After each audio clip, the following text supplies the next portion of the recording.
convidada de hoje é Cláudia Bartelli. Ela é formada em psicologia, mas com certeza vocês conhecem ela como uma das maiores digitais influencers do nosso Brasil, do país.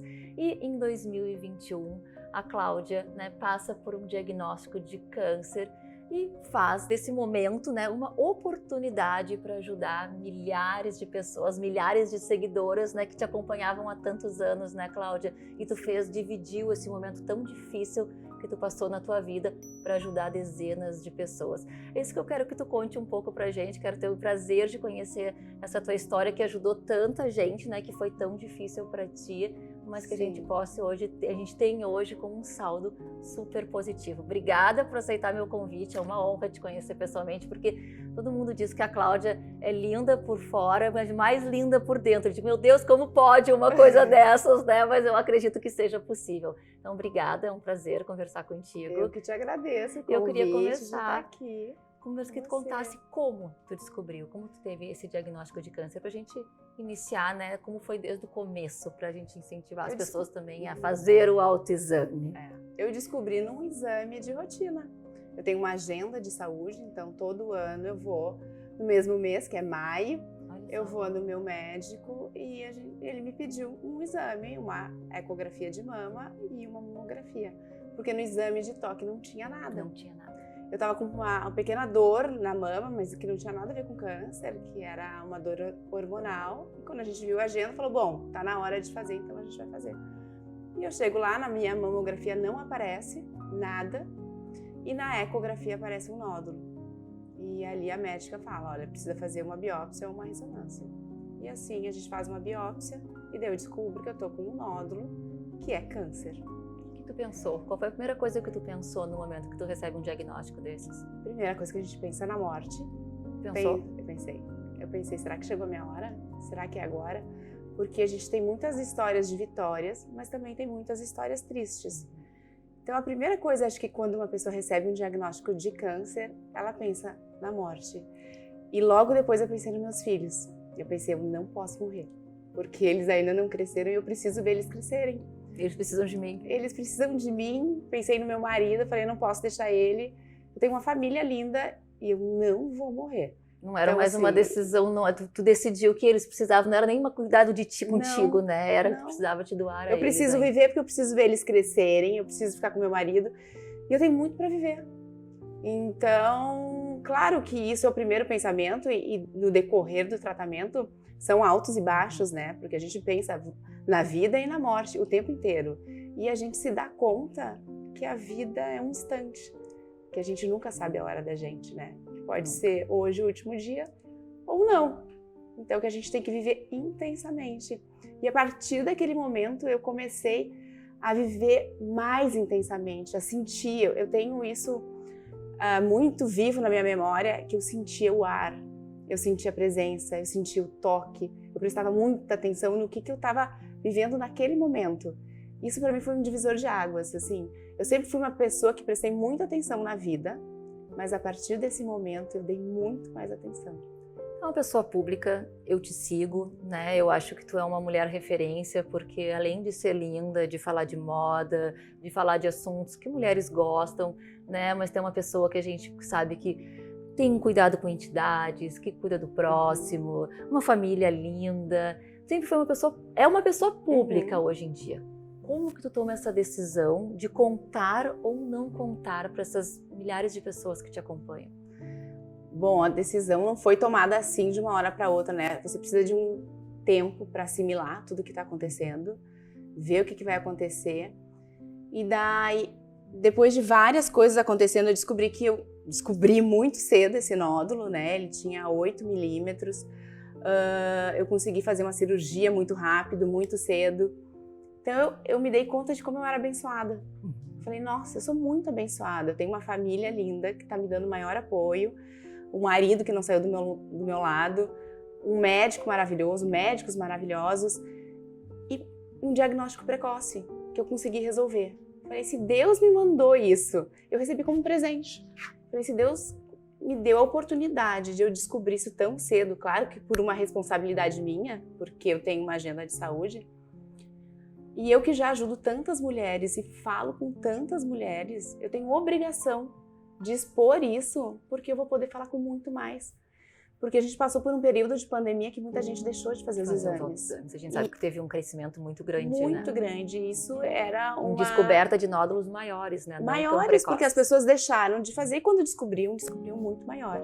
Então eu descobri tão pequeno, eu falei, eu tenho obrigação de falar para as mulheres que elas precisam se cuidar, que elas precisam fazer os exames e, se possível, um diagnóstico precoce, porque o diagnóstico precoce é o início da cura.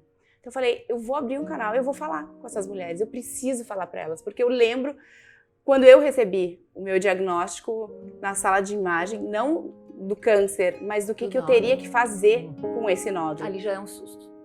Receber o diagnóstico de câncer é um susto, mas assim, tu vai descobrindo as notícias aos poucos. Primeiro é um nódulo pequeno, depois é câncer, depois tu descobre que não é só um nódulo, que tem ramificações.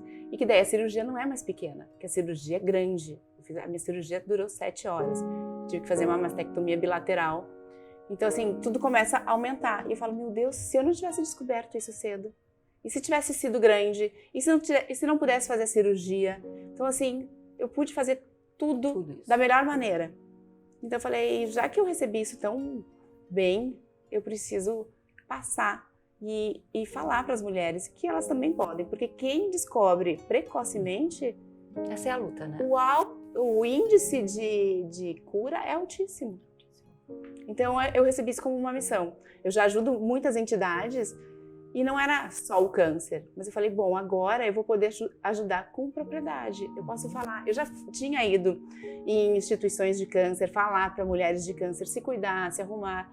E eu sempre me sentia desconfortável, porque eu falei, eu não sei se eu tenho propriedade para falar que uma mulher que está passando por um câncer, por uma quimioterapia, que ela tem que arrumar o cabelo, que ela tem que se maquiar, que ela tem que se sentir bonita. Eu falei, será que eu estou falando isso de uma maneira correta? Hoje não. Hoje eu passei por isso e eu sei o quanto é importante. E tu fez a mastectomia dos 2 seios? Dos 2 seios, bilateral. Isso foi uma coisa que quando tu ficou sabendo que precisava fazer, foi um outro choque para ti? Sim. Porque eu acho que é importante a gente falar isso, porque muitas mulheres falam, ai, mas eu não quero me sentir mal por ter que tirar meu seio, eu não quero por ter perdendo cabelo, porque... Não, sim, faz parte. É difícil também. É uma parte difícil também de aceitar. Eu acho que a gente passa por vários processos. Acho que o primeiro é arranca isso de mim.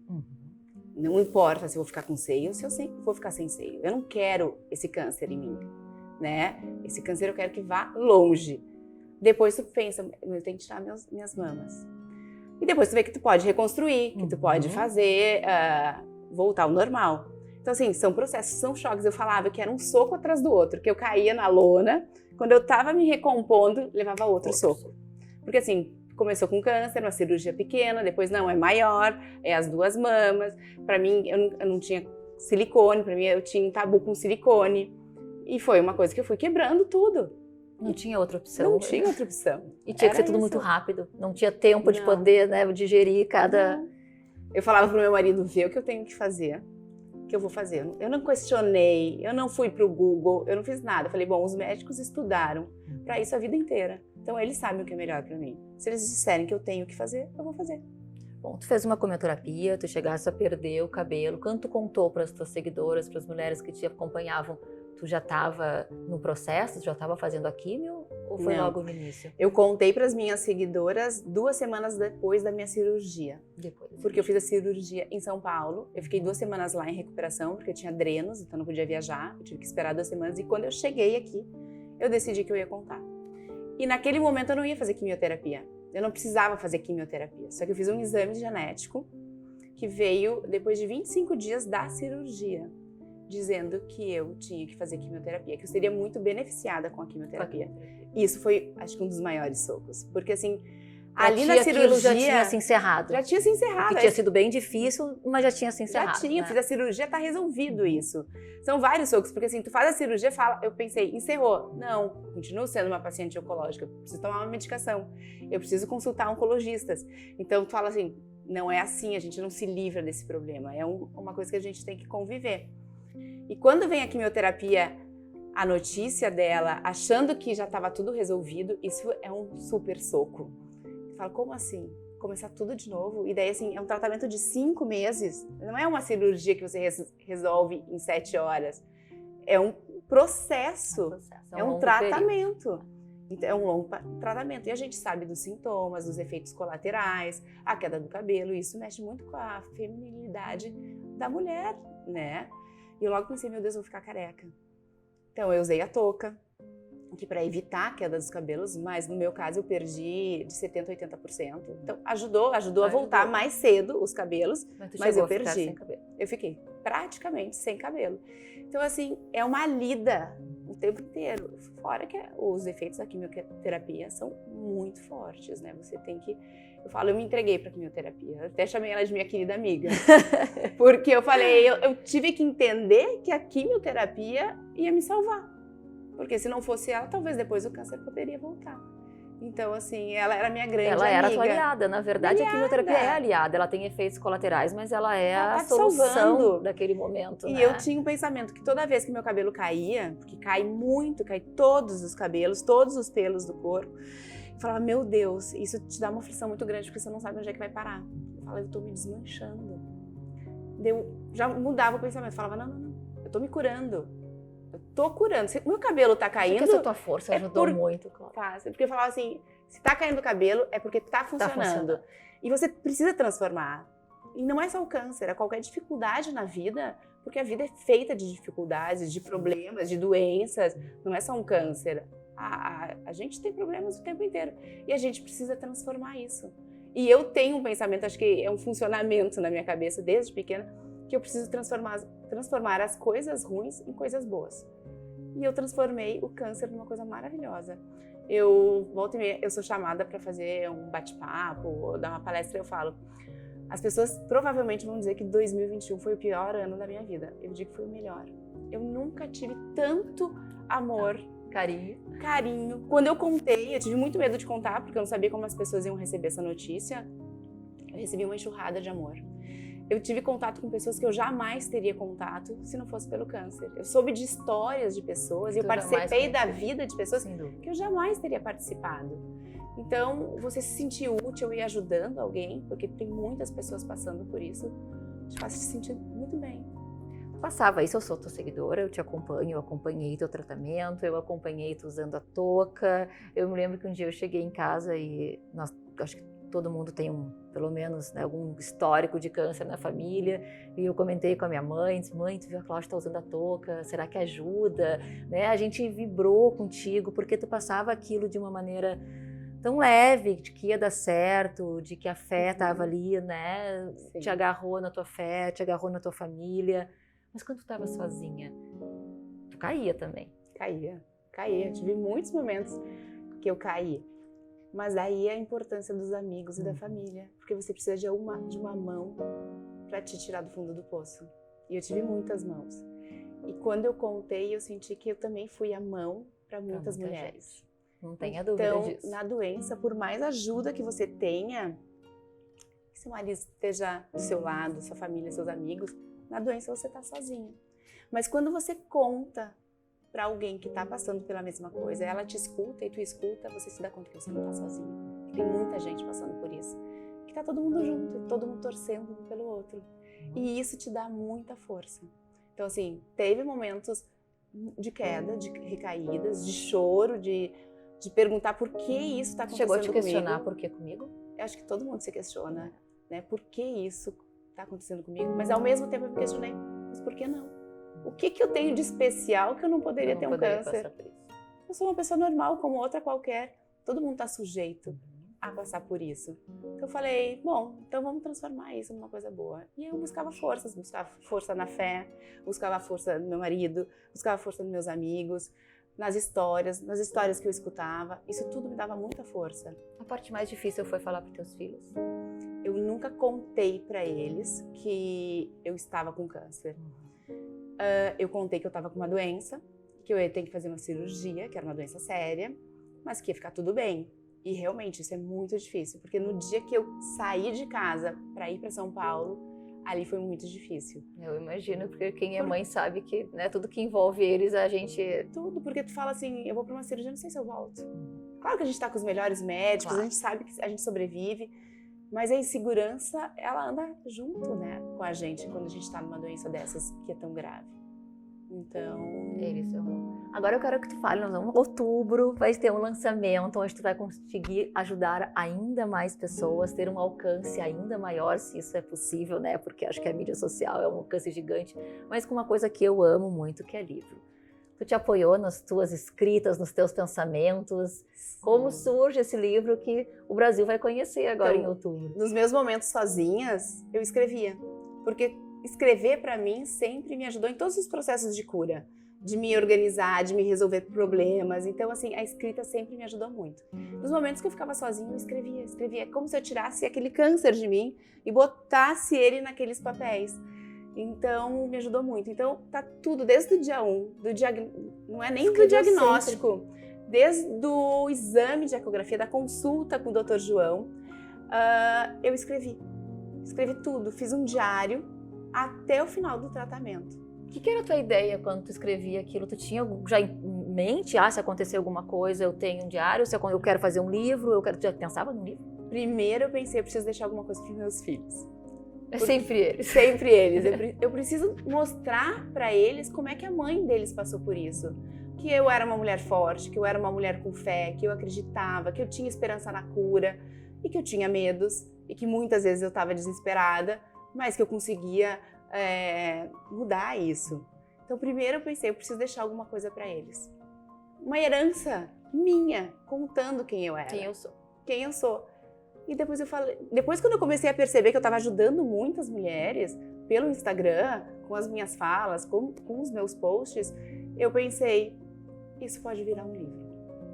E daí essa ideia foi crescendo, foi amadurecendo, e eu comecei a ter muito mais contato com essas minhas seguidoras, porque eu saía na rua, eu fiz um bazar, elas iam me visitar, elas iam me ver e contar como eu tinha ajudado. Eu falei, realmente, eu preciso transformar isso em um livro, porque os posts ficam muito para trás no Instagram. Então as pessoas não enxergam mais, não conseguem mais. E um livro é como se eu desse um pedacinho da Cláudia para elas, dizendo, eu tô aqui contigo, tu não tá sozinha. Eternizando aquele momento que tu ajudou tanta gente, né? Exatamente.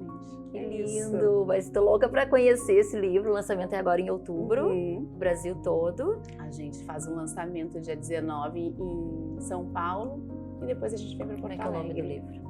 Muito para viver. Muito para viver. Com certeza tu tem muito para viver ainda. Muito tempo. Cláudia, tu chegou a usar peruca, depois tu tirou a peruca e disse que foi uma libertação, né? Foi. Eu sou assim, eu quero, assim é que eu tô sem cabelo. Como é que foi esse processo dessa libertação, o porquê da peruca, o porquê tu tirou a peruca? Eram fases que tu vivia e tá tudo bem, né?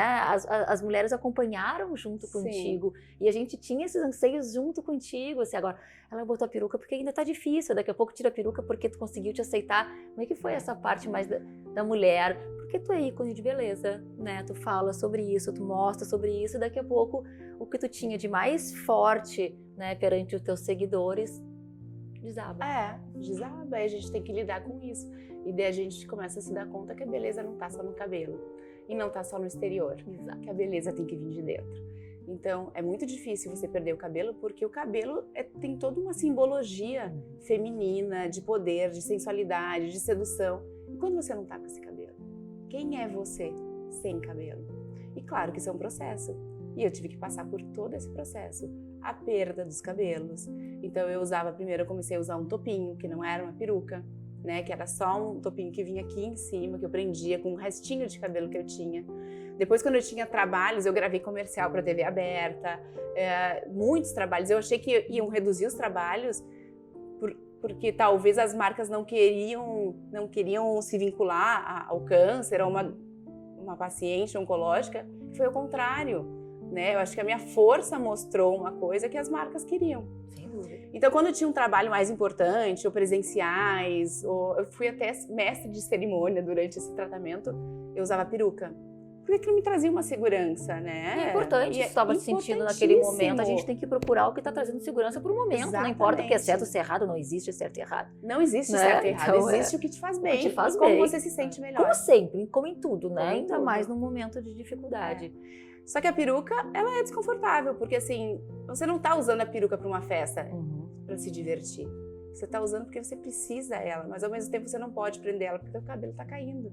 Não tem onde a peruca se agarrar. Então ela fica solta na cabeça. Então você tem que quase que ser uma equilibrista.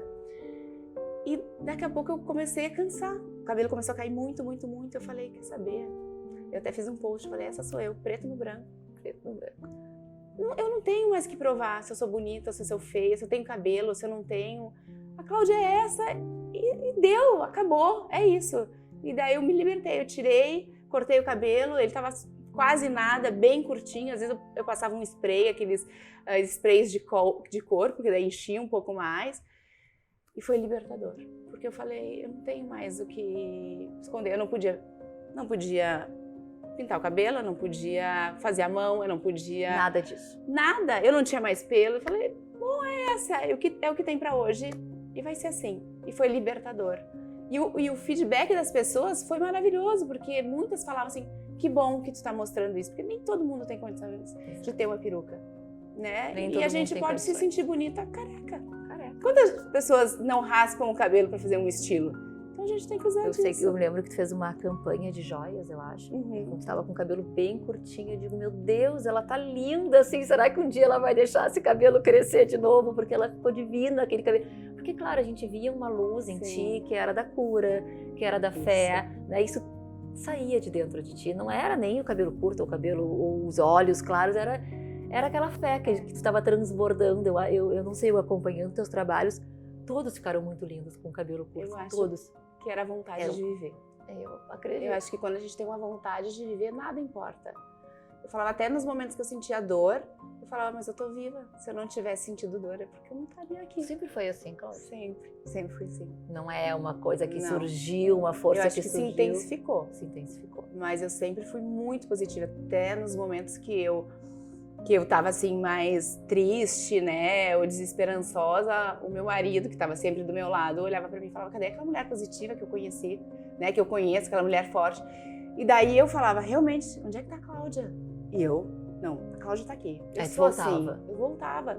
Uma coisa que eu falava, às vezes, de manhã, quando eu acordava, né, que eu tava assim, sem o cabelo, bagunçada, sem maquiagem, a gente fica muito branca, muito pálida, sem sobrancelha, sem cílios, sem nada. Eu me olhava no espelho e falava, quem é essa mulher? Essa não é a Cláudia. Eu não me reconhecia. Eu falava, não, mas eu vou buscar ela. E daí eu me arrumava, daí eu me maquiava, daí eu botava uns cílios. E aí vem a importância da autoestima, do se cuidar, de se maquiar, de se botar um lenço. E daí eu entendi como é importante a gente se resgatar a mulher que a gente sempre foi. Agora, as tuas palestras, as motivacionais com mulheres com câncer, né, vão ter muito mais verdade, embora a gente saiba, a gente diga que sim, autoestima é importante, não é vaidade em excesso, se tu gosta de cabelo assim, faz, se não gosta, tudo bem, né, mas o importante é que a gente esteja se sentindo bem nesse momento com a gente mesmo. Eu acho que é exatamente isso, a autoestima, ela ajuda... Ela te traz força. A trazer força, a passar por mais esse momento de dificuldade. Agora eu quero te dar um testemunho, antes da gente finalizar, e depois eu tenho mais uma pergunta. Eu acho que tu tem ideias do quantas mulheres tu ajudou, né? Principalmente com câncer, né? Porque, enfim, era a doença que tu atravessava. Mas eu sou tua seguidora, te acompanhava, porque te achava uma mulher linda, porque gosta de moda, eu sou jornalista de formação, né? Nunca pensei em trabalhar com mídia social, na minha época que eu trabalhava em TV não existia isso.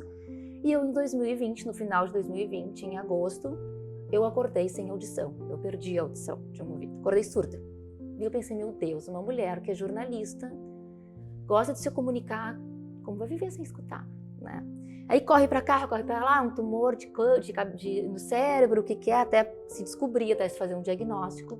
Eu descobri uma síndrome no meio da pandemia e eu perdi a audição de um ouvido esquerdo e sabia que eu tinha chance de perder a audição do outro ouvido, mas, né, vamos descobrindo como é que faz tratamento, uma síndrome muito rara, muito pouca gente conhece no Brasil, pouco tratamento. E eu fui, eu preciso ter força para seguir, eu quero voltar a cuidar de mim, eu tinha engordado um pouco na pandemia. Logo vem o teu diagnóstico de câncer. E eu te sigo, eu digo, só um pouquinho. Se ela consegue com câncer, com um diagnóstico desse, eu também posso conseguir. Então, assim, eu não tive câncer, né? não tenho esse diagnóstico, graças a Deus, a gente sabe que é muito difícil, porque eu já tive na minha família, a gente sabe o quanto não compara-se uma coisa a outra. Mas eu comecei a trabalhar minha autoestima graças a ti também. E aí eu perdi 20 quilos e eu falei, então agora eu vou voltar a trabalhar com jornalismo, porque eu também posso, azar que eu tenho um ouvido que não funciona muito bem. E hoje tu me perguntou, Renata, qual lado tu quer sentar? E eu disse, qual que tu quiser. Porque eu aprendi a me virar quando eu não escuto direito do ouvido esquerdo. Então eu tinha medo, assim, eu sou mestre de cerimônia, como é que eu vou apresentar um evento e se eu não escutar a pessoa? Que se me disser alguma coisa no meu ponto, não tem problema, se eu não escutar, eu digo, olha, eu não escuto do ouvido esquerdo, pode me repetir, né? Isso. E aos poucos eu fui recuperando a minha autoestima e fui procurando tratamento, abri minhas mídias sociais, comecei a fazer uma coisa que eu gostava, que me dava prazer, né? Embora eu tenha minha empresa, eu fui fazer uma coisa que me dava prazer, né? Tudo embasado no que tu contava um pouco, vamos buscar prazer no que a gente quer, né? Vamos buscar... Então eu acho que talvez tu não tenhas a noção do quantas mulheres tu tem ajudado, não só com diagnóstico de câncer, né, que tenham um diagnóstico, mas eu acho que em vários segmentos, em vários momentos, em várias doenças, porque a gente precisa acreditar que a gente é capaz, por mais que a gente tenha um problema. Ok, tu tá curada, o meu ouvido nunca mais vou voltar a ouvir 100%, eu vou conviver com essa síndrome o resto da minha vida, mas tudo bem. Hoje eu volto a fazer o que eu gosto, eu cuido de mim, eu aprendi a ter um momento de lazer, né? De repente eu tenho que dizer para os meus filhos que agora a mãe não pode, agora a mãe está cansada. Então a gente retoma várias outras coisas que nos dão prazer, que a gente vai perdendo ao longo da vida, né? A gente passa dos 40, a gente vai indo meio que no piloto automático, né? E às vezes a gente precisa de um chacoalhe, que é para dizer, não, ei, vamos lá, volta a viver, tu tá viva, tu é jovem, tem muito para viver ainda. Então eu acho que é muito importante assim esse teu testemunho para todo mundo. Eu acho que fazer esse livro também vai ajudar a levar um pouquinho, né, de ti para dentro de casa. A gente pode reler. Eu lembro que tu estava lendo A Bailarina de Wall Street. E eu falei, vou ler também. Né? Maravilhoso. Maravilhoso, porque aí eu disse, não. Gente, se ela passou por isso, se ela conseguiu, eu vou conseguir também, a Cláudia também vai, vamos todas, né? Então eu acho que é uma corrente. Porque nada pode nos aprisionar, nem o câncer, nem a falta de audição, nem um campo de concentração. Nem um campo de concentração. E ela não se aprisionou. Né? A alma é livre e a nossa mente é livre e a gente pode escolher como que a gente quer. Sabe que depois que eu encarei de uma maneira mais leve, eu recuperei a minha audição muito. Eu tenho uma perda hoje moderada no ouvido esquerdo, nunca tive nada do direito, tenho uma vida super saudável, tive que tirar carbo, tive que tirar açúcar, tudo bem, o que eu vou fazer? Eu não posso fazer pico glicêmico, tudo bem, é assim, né? Eu como bem menos doce, então eu acho que essa união às vezes, e foi quando eu abri meu Instagram de novo, eu falei, eu quero escrever, eu quero contar, eu não tenho alcance ainda, mas faz bem escrever para mim, faz bem eu contar para os outros, faz bem eu dividir. E aí 1 ou 2 pessoas que me procuram, digo, ai Renata, que coisa boa, eu também tenho isso, eu vou procurar um tratamento. Então é muito gostoso essa troca, as pessoas não têm noção como elas mais nos ajudam do que a gente ajuda elas, né? Eu sempre falo que fazer o bem e ajudar o próximo é quase que um ato de egoísmo, porque faz quase tão bem a mim quanto o bem que eu tô fazendo a ele. Então, dizem que quem ajuda o próximo vive muito mais feliz e eu tenho certeza que é verdade. Eu tenho certeza também. Quem é a Cláudia antes do diagnóstico de câncer e depois da cura do câncer? Eu acho que a Cláudia é a mesma Cláudia, mas de uma forma mais intensa, né? Com outro olhar. Um olhar um pouco mais aguçado para a vida. Eu acho que essa Cláudia sempre existiu, mas agora ela está um pouco mais aprimorada. Tem muito para fazer, tem muito para viver, né? Tem muito para viver e muito para acontecer, né? Certo, obrigada, é um prazer conhecer de perto a tua história. Que eu te ajudei. Já ajudou, acho que a mim e a muita gente. Nossa. Não, tu tenha certeza disso, que a paz que tu passa, né, a alegria que tu passa para enfrentar um momento difícil é o que às vezes a gente precisa de um respiro, né, para seguir em frente. Tomara que a gente possa ajudar muita gente ainda que esteja nos escutando a ter essa força que a gente tem hoje, essa determinação e não desistir tão fácil. Amém. Amém. Que esse livro seja um sucesso. Amém, vai ser. Vai ser. Que ajude muita gente. Obrigada. Obrigada. É mais linda por dentro que por fora ainda, se é que é possível, né? Obrigada. Obrigadão. Gente.